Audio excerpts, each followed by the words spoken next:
There have been so many manifestation myths that I've debunked, not only for myself, but for my clients as well. And these myths really come and circulate a lot, almost like waves of trends. Typically in media is where I find them, where people are just spreading a whole bunch of misinformation, or people have chosen to go down the fear-mongering route. And there is always space for discernment. But when you are maybe new to your healing or awakening journey, or you're trying something out for the first time, or maybe you've been in it for a while and you're just having a bit of a moment of weakness, and you stumble across a video that is really intended to add more fear or to make believe that there is one certain way to do something and that's the only way to do it. And if you don't purchase their course or program, then you're never going to be able to manifest. Like, it can be very easy to fall into that notion or to buy into whatever someone else is selling without using discernment. Um, and having that kind of be something where you're just so emotionally overwhelmed or distraught that you truly believe whatever that other person is saying. And so if that has been you in the past, then you're really going to resonate with what we have to say today.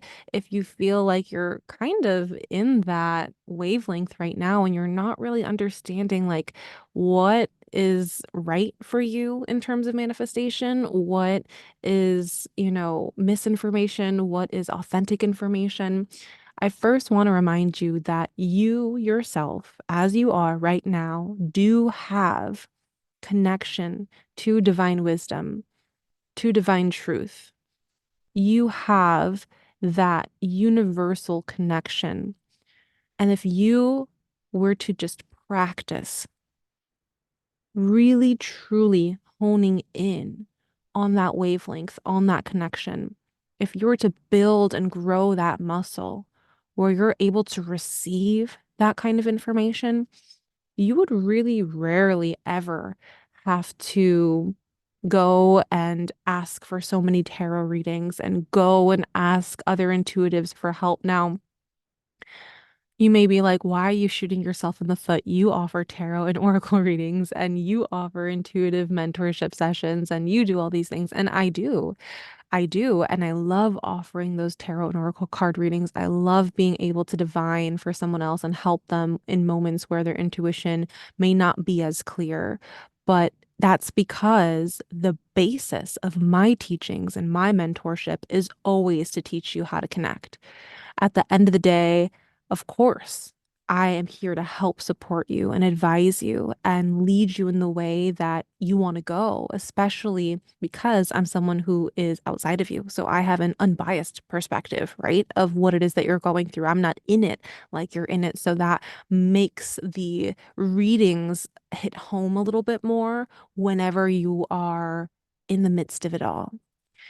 But again, at the end of the day, my primary intention is to help you reconnect, to help you decipher what is being told to you, what is being received, to help you understand the language of your intuition at any point in your journey.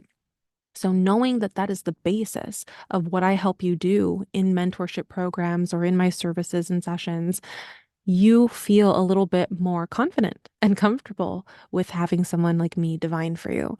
So I want to just preface all of that before I dive into debunking these myths about manifestation, because at the end of the day, if there is something that has really truly worked for you and you will continue to do it, but there is something that I maybe disagreed with or had just a different viewpoint as you, I want you to understand that you don't have to just take it from me. Take it from what your own intuition is letting you know as well. It's always super, super important.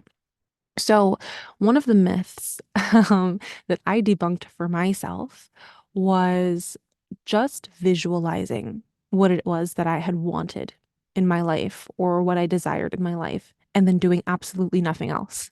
And so, there are so many manifestation gurus out there that say, hey, all you have to do is visualize it and it's going to come to you. Now, is there power in visualization? Absolutely. It's so important to be able to use your third eye while you are navigating this life, while you are trying to bring things forward, right? But if you're only using visualization as a means to manifest something, then you're only using about, I don't know, less than 20% of your full manifestation power at any given moment. And this is exactly why I teach manifestation through using every single one of your energy centers. Because not only do you need your third eye and the power to visualize and see something before it actually comes into your physical reality, but you need to have had that idea come down from the crown. You need to be able to speak about this manifestation to yourself and understand the truth of what that manifestation means to you. You have to be able to harness that emotion in your heart space of that manifestation and feel like you're in complete gratitude, whether you do or do not have that particular desire yet. You have to be able to utilize your solar plexus as that life force energy that it is, that battery pack that it is, to add fuel and momentum into that manifestation. You have to get creative, right? And maybe connect with others, collaborate with others, get inspired, take that inspired action when the moment strikes through your sacral and then through your root, having the ability to let go and then be accepting of the present moment, living truly in full presence, and then watch that come into your physical reality.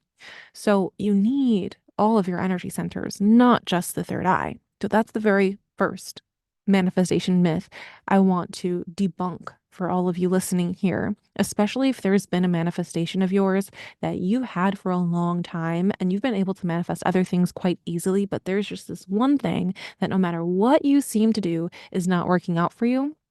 Typically, we want to correlate it back to our energy centers and say, well, what haven't I been doing in regards to this? There could also be a blockage in one of those energy centers or more. It doesn't have to be just one, it could be a few different energy centers where you're feeling super blocked, super stagnant energy. And that also contributes to your ability to receive certain manifestations as well. So sometimes you have to look truly deeply inside of yourself and say, what is blocking me?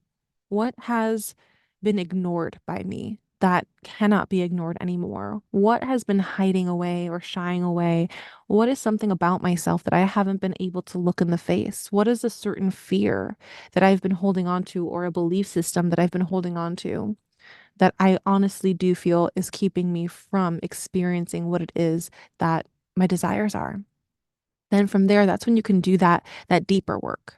The work that not only gets you your manifestation, but it brings it to you in full and it's easy to maintain because now it's just a lifestyle. It's easily manageable. It's not one of those manifestations that come to you and it's kind of like a half manifestation where you kind of got what you wanted, but you didn't necessarily like how you got it. And so it's kind of like, and then it's fleeting, right? It was always temporary. You weren't able to hold on to it. That's what happens a lot of times in relationships where you're trying to manifest the specific person for yourself over and over and over and over again, where you're just feeling the desires build, but you're not necessarily feeling the gratitude or acceptance or the presence. You're not necessarily experiencing the comfort and neutrality of having it and not having it, right? And so then we meet someone and we're like, oh, this is our person. And then we feel so high, so in love with their everything we ever wanted. And then boom, you guys break up and it hasn't even been a month yet, right? Like those are the things that can happen when we are manifesting from a place of not having full awareness or being healed in the ways that that manifestation requires of us. And oftentimes, too, and this could also be a little bit like of a debunking manifestation component, oftentimes, too, we also have to realize that divine timing is in the mix. But what is divine timing, right? So, early on in my manifestation process. I thought divine timing was like, well, the gods either want this for me or they don't want this for me. And that's the end of the story. And everything has already been written, and I will either get it or I won't. And if I do get it, it has to be at this certain point in my life. And I have to learn all these lessons in order for me to get it first. And why do I have to keep learning all these lessons? It's getting really hard. I just want to manifest this, but I have to wait for divine timing.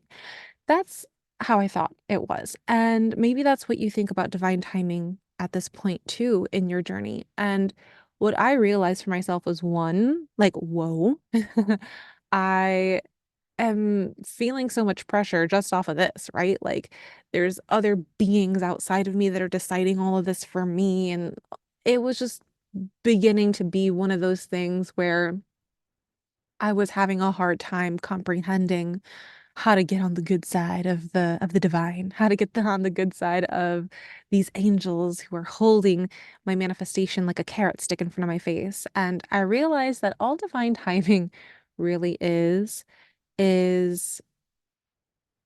being in harmony with the orchestra that is life. There's always music playing. There's always different melodies.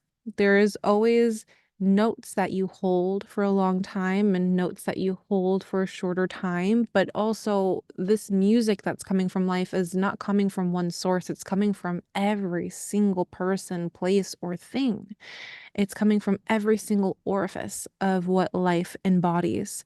And so when you're not in harmony with the orchestra that is life, when you're not in flow with the natural, organic tempo that life offers us, we will always feel like we are just kind of like going against the grain.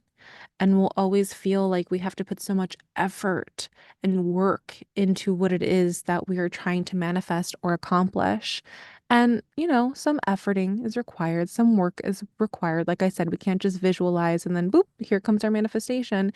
It does require planning, it does require action taking. But action taking from a place of where, right? Efforting from a place of where.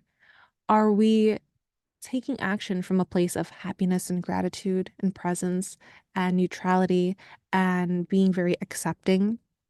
Or are we efforting and taking action from a place of frustration, anger, fear, lack, feeling completely anxious and stressed, feeling like we're on a time crunch, feeling like, oh my God, if this doesn't come, I will die. Like, I will lose it. Like, I will crash out. I will burn. Like, wherever you are getting that energy from when you're taking a certain action results in what you are going to receive. So you cannot take action from a place of fear, creating this plan from a place of bitterness, reaching out to people, engaging and communicating in a way that is completely inauthentic to who you truly are, and then expect a different result. Expect everything that you've ever wanted and more. And so that to me is really truly what divine timing is.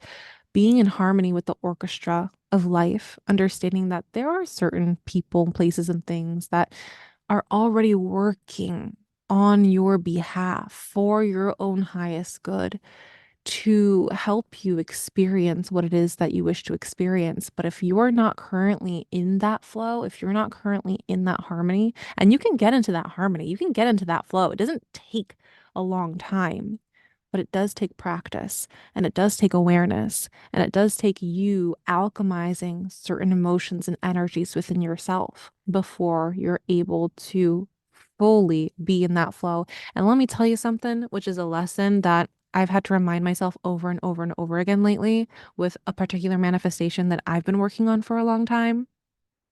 You cannot think your way into the flow. Oh my God, if someone could tell me that, like 4, 5, 10 million years ago, if someone just sat me down, looked me in the face, and said, girlfriend, you cannot think your way into the flow state, that would have saved me so much time. Oh my goodness. You cannot think your way into the flow state. You have to feel your way into the flow state. So what happens when you're trying to feel your way into the flow state and you're not feeling really good, right? You're feeling pretty freaking awful. That's where the practice comes into mind. First, be aware of the vibration that you are emanating, that you are putting out into the universe, because the universe is just a soundboard. Think of racquetball. You have a ball, you send it out, you hit it with your racket, it hits the wall, it comes right back to you. The faster or harder that you hit that ball out, the faster and harder that it comes back. So what you put out is what you get back, okay?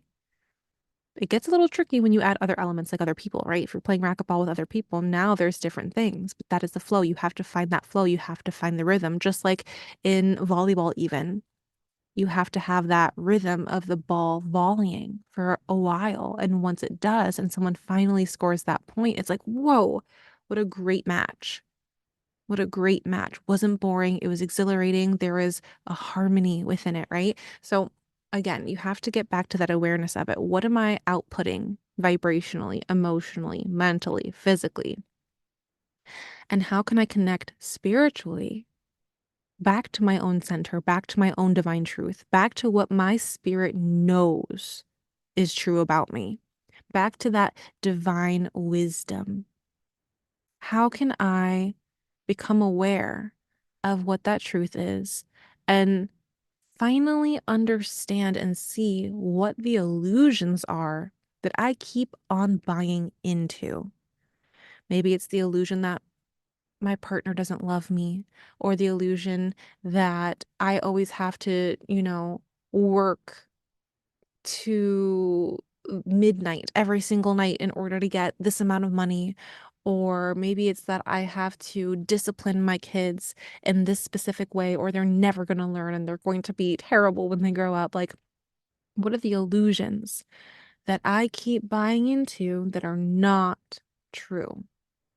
Not what spirit knows to be true, not what my ancestors are telling me is true, not what my spirit guides are trying to let me know is true. Then once I have the awareness of what I'm putting out, what it is I'm buying into, what kind of meaning I'm putting behind this certain aspect of my life, what can I do now that I've established where I am to get to where it is that I want to be in smaller increments? And I say smaller increments because I don't want this to be a process that you're like, all right, I feel like absolute shit right now. Let me just do something that makes me feel absolutely good. Like that I'm going to just hop over the moon and I'm going to feel good instantaneously. If you have that, great. But there are moments where you cannot bypass that emotional work, you know? And sometimes too, whatever you choose can be addicting. And so that's where things get a little tricky. We don't want you to feel so bad, but then you know that like having a little bit of cannabis makes me feel absolutely great. So let me just go ahead and smoke something or take an edible or have some sort of THC infused drink. And then like, whoa, here I am again. And now I'm feeling good. Cause then it's like, well, did we actually address and process and move through that feeling? Or did we just like try to ignore that feeling and then choose a higher flying feeling and stick with that? But it took me something like this to get there. And I'm not judging you by any means if that is what you are doing right now, if you have particular vices in life. There's no judgment here. But I'm just saying, be very aware of if you constantly do that kind of pattern. I'm feeling awful. I'm feeling like crap. I'm going to do this one thing and it's gonna make me just feel so good and it's gonna be instantaneous and I'm gonna love how I feel when I'm there. And then what happens? As soon as that feeling is gone or as soon as you're not doing that activity anymore, you start to go back down into where you were.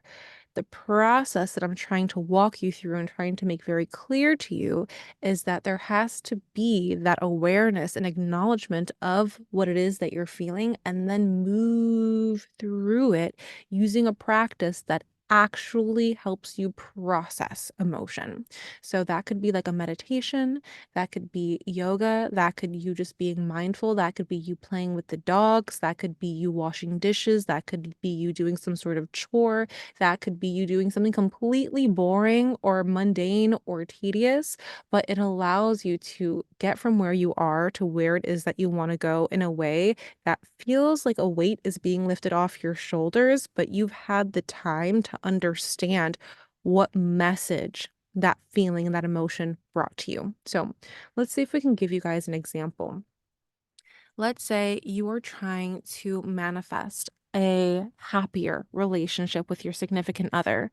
You guys tend to get into fights, maybe because it's the holiday season, you're trying to pick whose house to go to the holidays and who's going to be the first house or the last house, and you guys are disagreeing. And it's like every single time around this year, you're always having the same fight. So now you're feeling triggered. Now you're feeling all these projections, maybe even illusions of, well, this person doesn't really love me. If they really love me, they would do what I said and, they would obey me.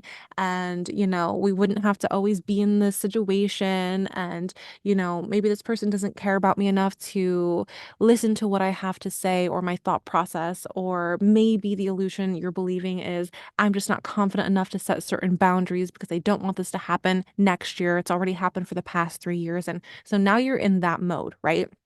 Where everything that feels like chaos is in your mind, it's in your heart, now it's even in your body. Certain, mystery pains are creeping up. You're starting to get headaches from it.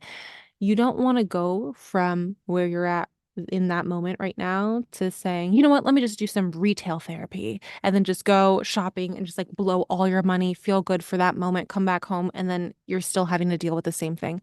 You want to have an activity that brings awareness to the present moment, not necessarily trying to escape something. Okay, do you see the difference here?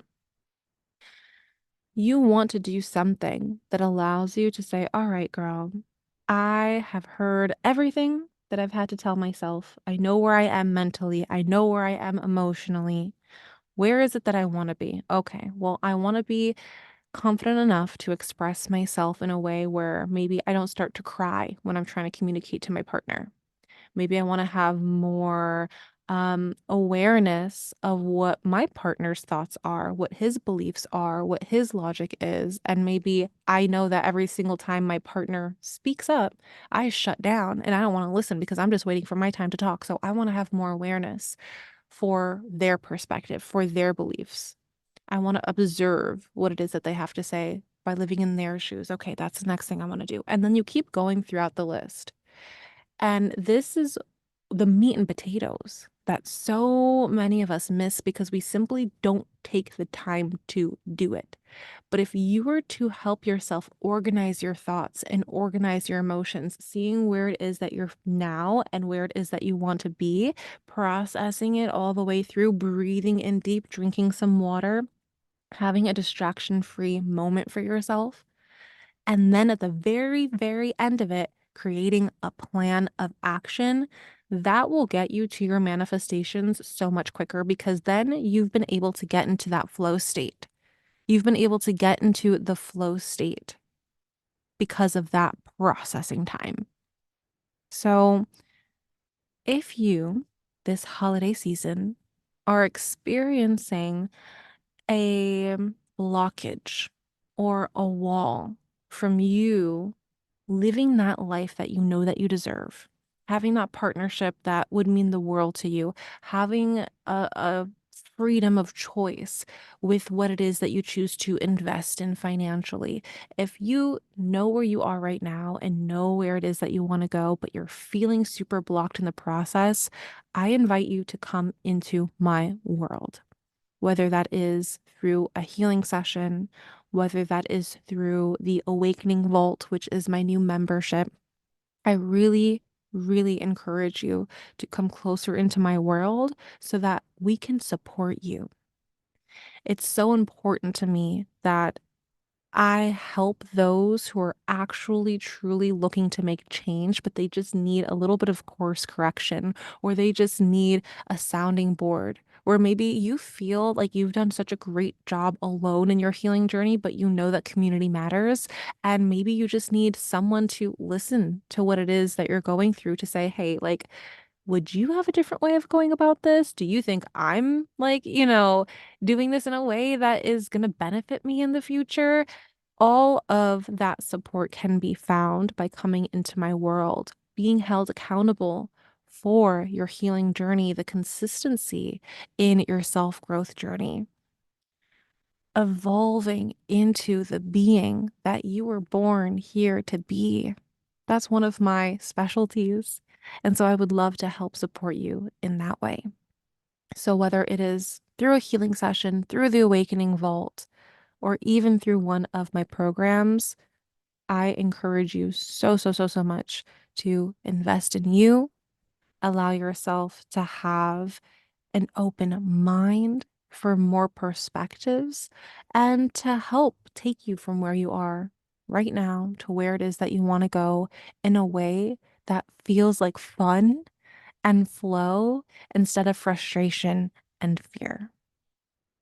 And if you had any sense of value from this podcast today, please go ahead and share it with your friends or tag me over on Instagram. And maybe I'll send you a little gift as well as a thank you for tagging me and spreading the word or writing a review, because it not only helps me, but it also helps the community as well that we're in. So, Awakening Soul, I love you very much. And I will see you in the next one. Bye.